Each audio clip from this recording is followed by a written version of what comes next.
que ha sido la polémica por la retirada de una estatua que recordaba al Requeté del Tercio de Montserrat, que dio su vida por la fe durante la Guerra Civil, porque fue por la fe, no fue por los capitalistas, ni por los bancos, ni por los terratenientes, ni por los generales, porque por eso no das la vida, lo das por otras cosas, cosas por las que valen la pena. El Tercio de Montserrat fue una unidad militar de la Guerra Civil compuesta íntegramente por voluntarios muy mayoritariamente, por cierto, catalanes, que huían de la persecución brutal del Frente Popular en Cataluña, persecución muy marcadamente religiosa, por cierto, y que dieron su vida a mansalva, porque además los requetés, que si siempre historia, usted no sabe lo que son los requetés, claro, es que usted es de la LOCSE, es la tropa del carlismo. El carlismo, que fue importantísimo en España durante muchos siglos, ¿verdad? Bueno, 2 siglos concretamente, y que bueno, desde 1833, que es la primera guerra carlista, durante un siglo, de hecho durante un siglo, fue uno de los principales movimientos políticos de España, siempre. Y en la guerra civil aportó, ¿cuántos miles de voluntarios? Pues se calcula unos 60.000, más luego voluntarias en frentes y hospitales que llegarían pues casi a 100.000 en total. ¿Y por qué le pregunta a este señor? Se preguntará usted. Este señor es Javier Barraicoa, mi querido amigo historiador, y uno de los que mejor conocen hasta el detalle la epopeya concretamente del Tercio de Montserrat. Sí, el tercio, bueno, y si me permites, en un homenaje a ellos, podemos sacar una para los de la LOCSE. Esto no estaba preparado, pero me parece muy bien. Incluso puedes tener la boina puesta durante toda la entrevista, que aquí nadie va a protestar por eso. En homenaje a ellos. El tercio, como bien dices, es voluntarios que están sufriendo ya la persecución en la retaguardia en Cataluña, tienen que huir por los Pirineos, unas peripecias terribles, muchos de sus familiares son asesinados y, consiguen dirigentes carlistas en Zaragoza tener un banderín de enganche y a partir de ahí se forma una primera unidad que va a tener una gesta impresionante, va a conseguir la laureada en Codo, sí, donde de 180 requetés que están en Codo, al lado de Belchite, más 40 falangistas, tienen que defender una posición ante el avance de las tropas republicanas que vienen de Cataluña, que aproximadamente son 15.000, y calculan que en 2 horas van a tomar el pueblo. Tardaron 48 horas. La resistencia, bueno, el general que dirige las tropas republicanas, al enterarse que hay carlistas, como había habido mucha confrontación en la guerra, en la República, entre carlistas, republicanos, etcétera, pues dice, si hay que matarlos a todos, ya da la orden de que ahí, y de hecho, los que se consiguen salvar porque consiguen escaparse a Belchite, pero de los que quedan, todavía quedan 20 o 30 vivos y los matan, los incineran algunos vivos, bueno, hacen una masacre, el tercio queda destruido prácticamente y por eso consigue la laureada. Como bien decías, son catalanes de pura cepa, entre ellos hablaban catalán, se considera que es la única unidad íntegramente catalana en toda la guerra civil y su espíritu era un espíritu de cruzada, ¿no? De tal forma que por eso molesta tanto el tercio, y ha molestado tanto porque claro, tenemos registradas las vidas, las muertes en combate. Muchos de ellos no sabían hablar castellano, morían gritando «Visca España», ¿no? Porque no sabían ni siquiera hablar castellano. ¿El Tercio de Montserrat, cuánta gente pasó por el Tercio de Montserrat? El tercio se rehace después de Codo. Llegan a pasar 1.800, de los cuales hay 319 caídos y 630 y algo que caen heridos. Por lo tanto, es una de las unidades con más bajas de toda la guerra, sin lugar a dudas. Tras lo cual, y precisamente por su carácter heroico, se les hace una estatua.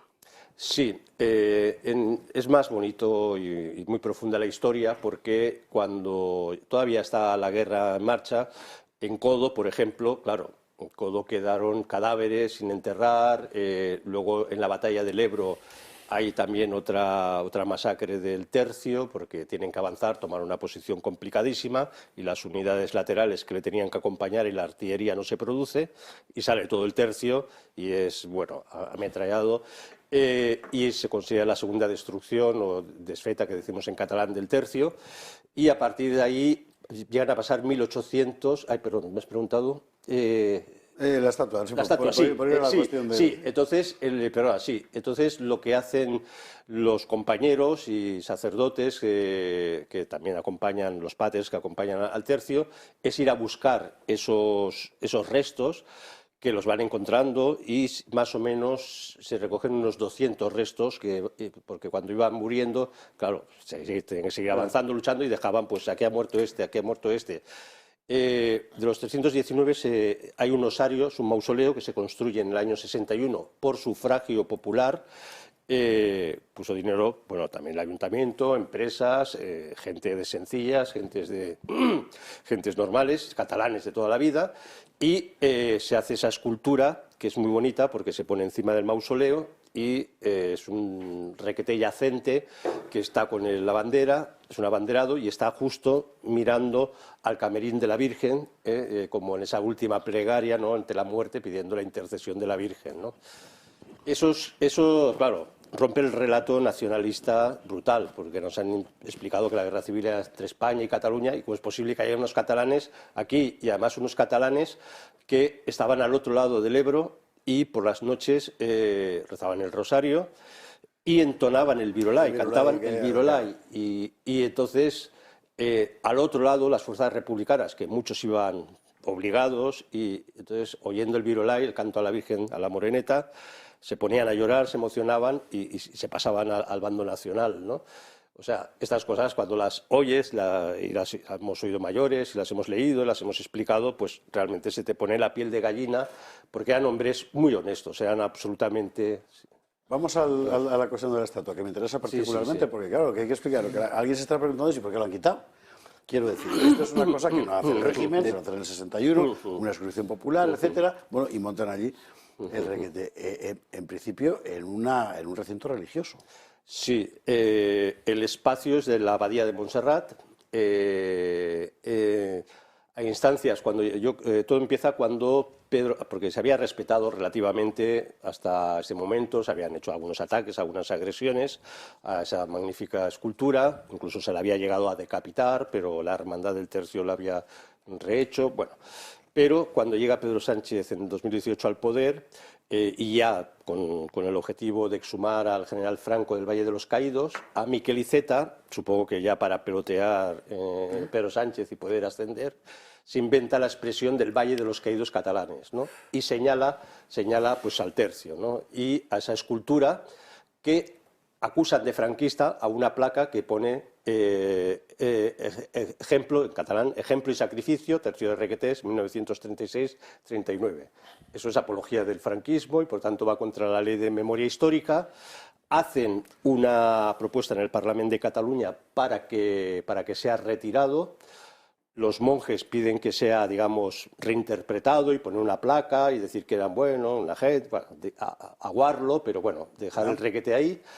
Pero en ese momento la idea clarísima es quitar el requete, la estatua. Y entonces, ¿qué es lo que pasa? Que hay un monje de Montserrat, curiosamente, Hilari Raguer, que es de los monjes más terribles, ciertamente, pérfidos, de esos monjes que decían que los católicos que hacían en el bando nacional, que había que estar con la República, que la culpa de quemar iglesias y matar sacerdotes eran los propios sacerdotes, que se lo merecían, y tal. Hilari Raguer lo conocemos, Sí, pues Hilari Raguer escribe en el 2018, cuando está toda la polémica, una carta, tenía mucha ascendencia entre los monjes de Montserrat, era monje de Montserrat, escribe una carta en La Vanguardia, titulado un artículo Requetés en Montserrat. Y curiosamente dice que esos requetés estaban ahí luchando por la religión, no tenían nada que ver con la política, evidentemente ni mucho menos con el franquismo, y que lo único que se hacía en ese mausoleo, y se hace, es ir a rezar por las almas de esos 319 fallecidos, ¿no? Que se había hecho desde hace muchísimos años, ¿no? Y entonces Hilari Raguer, con esa ascendencia, parece que hizo callar la cosa, pero muere en el 2020 y en el 2020 se vuelve a poner en marcha ese mecanismo de... Pero hay una cosa, Javier, vamos a ver, que eso es un recinto religioso. Sí. Quiero decir, esto es como si de repente, no sé, el gobierno determina que si queda todavía en España, que no lo sé, alguna efigie de Santiago Matamoros, tiene que ser retirada en nombre de la herencia de civilizaciones. Tú no puedes mandar a la fuerza pública dentro de un templo.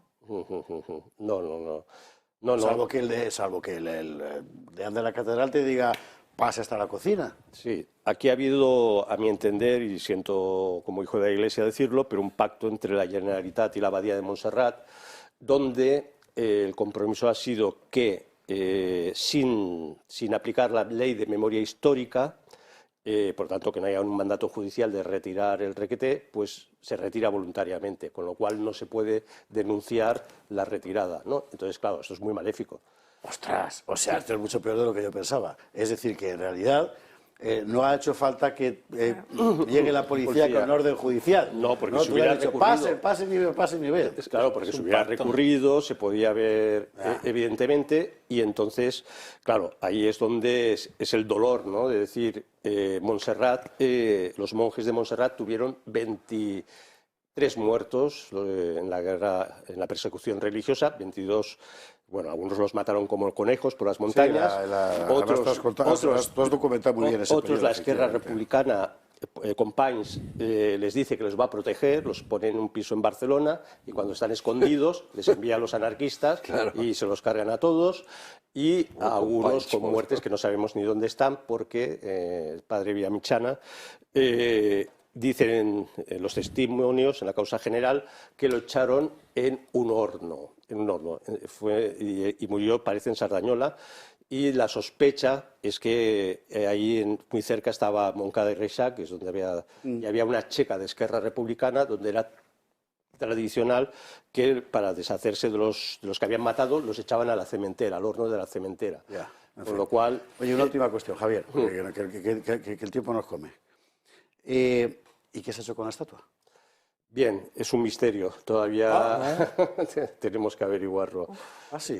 Sí, porque todo ha sido con nocturnidad y alevosía y entonces, bueno, hemos estado intentando hablar con la abadía evidentemente nadie da respuesta, la Generalitat es evidentemente también un hermetismo total y entonces, pero sí que tenemos muy claro y hay mucha gente, la sorpresa ha sido que muchísima gente en Cataluña que tenía familiares que del tercio, todos nos han llamado, gente que ha escrito a la abadía, se han enviado ya más de 1.500 firmas y vamos a hacer un acto de reparación, de desagravio, evidentemente porque además unos meses antes de el mausoleo fue también profanado. Sí, aquí vemos aquí la noticia, efectivamente. Sí. En fin, de la izquierda española, esto evidentemente no se lo podía esperar, claro, te ganaron, con lo cual pues está rabioso y tal. Ahora, que aquella gente que sigue viva porque otros murieron, escupa sobre los cadáveres de estos, me parece que es para que alguien en España, sobre todo en Añastro y alrededores, se lo haga mirar. Porque desde luego, hoy no volvería a haber, son conscientes, hoy no volvería a haber requetes. En fin.